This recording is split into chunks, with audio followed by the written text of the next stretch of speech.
time, I'm going to do something a little different. I've been talking about the empowerment agenda for a while now. And one of the things about the empowerment agenda is I really focus on those of us who cannot vote. And the approach is for deeper empowerment and improvement for us.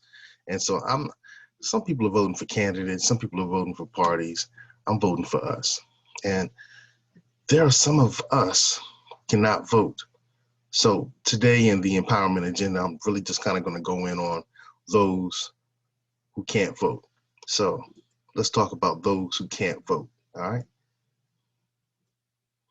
If you cannot vote, so let's say you're coming home from being incarcerated, or you moved and you let everything lapse, or you just moved here from a different country, but you're one of us, you can still reach out to those local and state representatives and ask them what they're going to do for you. You can still ask them. And if you like this, the decision, their response to that, then you can provide them support in other ways than just to vote. See, a lot of us got to the point where we think, vote, vote, vote, vote, vote. And if you can't vote, you're left out of that discussion.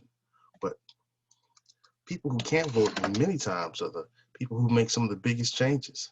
So just because you can't vote for whatever the reason is, doesn't mean you cannot help us work for political empowerment, help for Black improvement, help for Black empowerment. Those of us who cannot vote can still be helpful. So you can help with the voter registration initiatives, you can help at the polls, you can help attend local and state political events and demand that the politicians do something about the policies that impact you. I think that's really important because the policies impact you whether you have the ability to vote or not.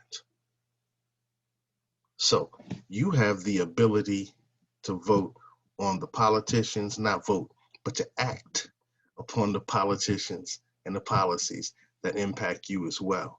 Keep that in mind. Keep that in mind. You can also donate over $50 to the candidates that you would support if you had the opportunity to vote, if that's your lane. If that's your lane. And one of the things about donating to candidates, if you do it under $50, they don't necessarily have to report you on their roster of donors and sponsors. But if you donate over $50 in most states, then you have to be listed upon that roster. You may not necessarily want to be on that roster, so you can give under $50. All right. You can make a donation to that person's campaign manager or support that person's campaign manager. There are a lot of ways you can do things, but my point is, if you cannot vote, you're not totally out of the picture. And a lot of times we only focus on those who can vote. So if you're not able to vote, you still have power. You're still valuable. We still need you. We still rock with you because this system don't care about us. We don't have any friends. We have us. And if you can't vote, you're still part of us.